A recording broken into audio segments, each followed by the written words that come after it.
বালুরঘাটে অর্পিতা ঘোষ তৃণমূল কংগ্রেসের প্রার্থী হচ্ছেন, এই ঘোষণা হতে উচ্ছ্বাস তৃণমূল কংগ্রেস কর্মী সমর্থকদের। মঙ্গলবার বালুরঘাটের গুরুদেবতা বুড়াকালী বাড়িতে পুজো দিয়ে প্রচার শুরু করলেন অর্পিতা ঘোষ। এই দিন প্রচারের কাজে সীমান্ত গ্রাম চেঙ্গিসপুর এলাকায় ব্যস্ত ছিলেন অর্পিতা ঘোষ। তার নাম প্রার্থী হিসেবে ঘোষণা হতেই বালুরঘাটে ফিরে এসে কলেজ মোড় এলাকায় দলীয় পার্টি অফিসে সাংবাদিক সম্মেলন করেন এবং সেখানেই তাকে মিষ্টিমুখ করান দলীয় কর্মী সমর্থকেরা।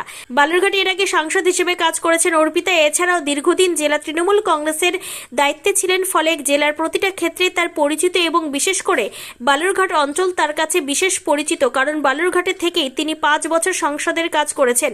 ইউনিভার্সিটির পরিকাঠামো গঠন থেকে শুরু করে সীমান্ত সমস্যা সবকিছুই তার নজরে রয়েছে। বালুরঘাটের মানুষ তাকে কাজ করার সুযোগ দিলে তিনি সেই সমস্ত কাজকে আরও ত্বরান্বিত করবেন বলে জানিয়েছেন।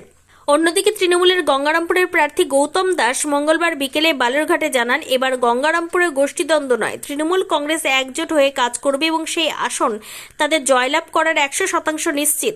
মানুষের বিজেপির প্রতি মোহ ভঙ্গ হয়েছে গঙ্গারামপুর এলাকায়, কারণ বিগত 10 বছরে কোনো কাজ হয়নি। সত্যেন রায় মিথ্যা প্রতিশ্রুতি দিয়েছেন বারবার, এবার আর সেই মিথ্যা প্রতিশ্রুতিতে পা দেবে না গঙ্গারামপুরের মানুষ।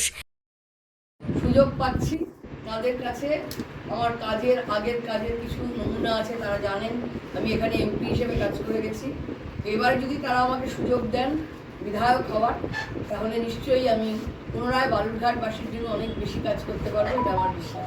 বালুরঘাট বিধানসভা থেকে একদিকে বিজেপির প্রার্থী হয়েছেন আইনজীবী, অন্যদিকে বাম প্রার্থী হয়েছেন এখানে 7 বারের যিনি বিধায়ক ছিলেন প্রাক্তন বাম মন্ত্রী তার ছেলে। কতটা টাফ মনে করছেন এবারের এই নির্বাচন?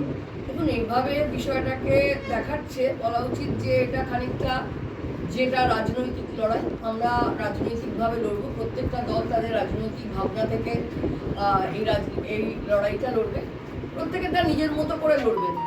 এবার ময়দানে কে কতদিন কতটা টিকে থাকবেন বা কীভাবে মানুষ, বালুরঘাটের মানুষ যাকে আশীর্বাদ করবেন, আলটিমেটলি জয় তার হবে। বিষয়টা এইভাবে টাফ না টাফ নয়, এখনই এরকমভাবে একটা কোনো নিদর্শন বা কিছু ধরিয়ে দেওয়া সম্ভব নয়। তবে নিশ্চয়ই বালুরঘাট আমরা এর আগে দুটো টার্মে তৃণমূল কংগ্রেস হেরে গেছে।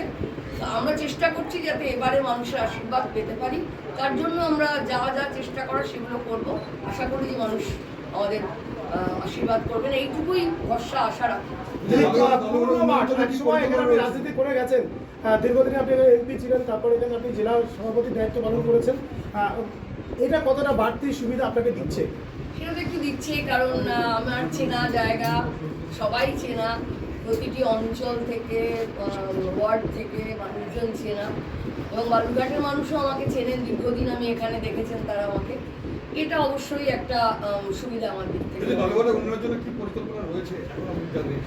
দেখুন, ভাবনা অনেক কিছু রয়েছে, কারণ বালুরঘাটে অনেক কিছু দরকার। তার মধ্যে অবশ্যই দক্ষিণ দিনাজপুর ইউনিভার্সিটিটাকে প্রপারলি শেপ আপ করে বিল্ডিং করে যাতে তাড়াতাড়ি শুরু করা যায় কাজটা।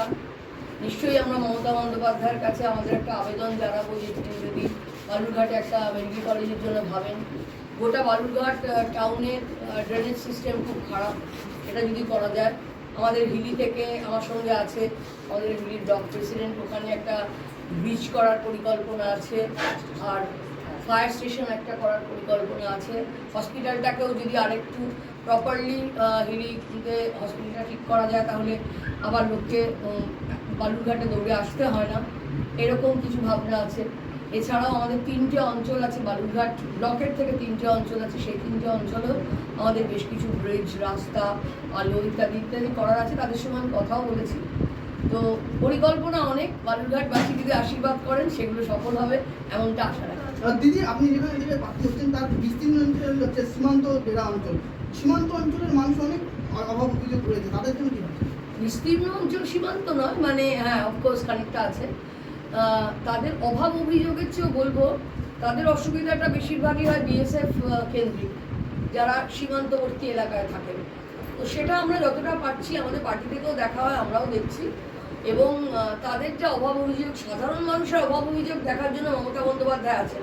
আমরা তো প্রতিনিধি স্বরূপ ভরসা রেখেছে, কি বলবেন, কাকে ধন্যবাদ জানাবেন, আর লড়াই কতটা কঠিন? প্রথমেই ধন্যবাদ জানাবো আমাদের দলের সর্বময় নেত্রী মমতা বন্দ্যোপাধ্যায় এবং আমাদের নেতা অভিষেক বন্দ্যোপাধ্যায়কে, যে গঙ্গারামপুর বিধানসভার লড়াই করবার জন্য আমাকে উপর ভরসা রেখেছে। আমি নিশ্চয়ই সর্বস্তরের তৃণমূল কংগ্রেস কর্মী যারা এতদিন কাজ করেছে তাদের সকলকে সাথে নিয়ে গঙ্গারামপুর বিধানসভায় বানানো যাবে। গঙ্গারামপুরের ক্ষেত্রে গোষ্ঠীদ্বন্দ্ব একটা বড় কারণ হয়ে দাঁড়ায় বারবার, সেটা আমরা আগের নির্বাচনগুলোতেও দেখেছি।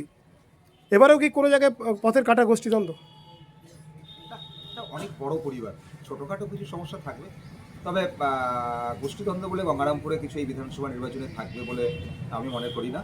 কারণ যারা তৃণমূল কংগ্রেসের সঙ্গে আছে বা থাকতে চায়, কারণ তারা সবাই জানে এটা মমতা বন্দ্যোপাধ্যায়ের নির্বাচন, তাদের কেউই সাধারণত ছোটোখাটো ভুলের জন্য দল কোথাও ক্ষতিগ্রস্ত হবে এই জায়গাতেও যাবে। আগে একবার বিধানসভা জিতেছেন গঙ্গারামপুর, এবার আবার বিধানসভা বিধায়ক, ম্যাচ কতটা সোজা, মানে চেনা পিচ? কতবারও ম্যাচ সোজাই ছিল, কতবার আমাদের কিছু পলিসিগত ভুলের জন্য আমরা হেরেছিলাম। এই 5 বছরে আমরা সেটা পুরোটা শিখেছি এবং রিপেয়ার করেছি। আর 2021 সালে সত্যেনবাবুর সুবিধা ছিল, কারণ 11 থেকে 16 তিনি মানুষকে গল্প শুনিয়েই ভোট বৈতরণী পার হয়েছেন, এই কাজ করেছেন সেই কাজ, সবটাই তৃণমূল সরকারের অবদান। এই 5 বছরে গঙ্গারামপুর বিধানসভার মানুষ সেটা বুঝেছে, ব্যক্তি সত্যেন্দ্রের ফ্যাক্টর নয়, দল তৃণমূল কংগ্রেস, সরকার তৃণমূল কংগ্রেস ফ্যাক্টর ছিল। তাহলে এই 5 বছরে তাকে এলাকাতেও দেখা যায়নি এবং কোনো কাজের সঙ্গেও দেখা যায়নি। অর্থাৎ এবার আমাদের পক্ষে গণতান্ত্রিকভাবে জেতা সহজ, এবং এসআইআর ফলে মানুষের মনে যে বিরক্তি তৈরি হয়েছে সেটাও ভারতবর্ষের দল, যে দল দ্বারা পরিচালিত ভারতীয় জনতা পার্টির বিপক্ষেই যাবে এই নির্বাচন।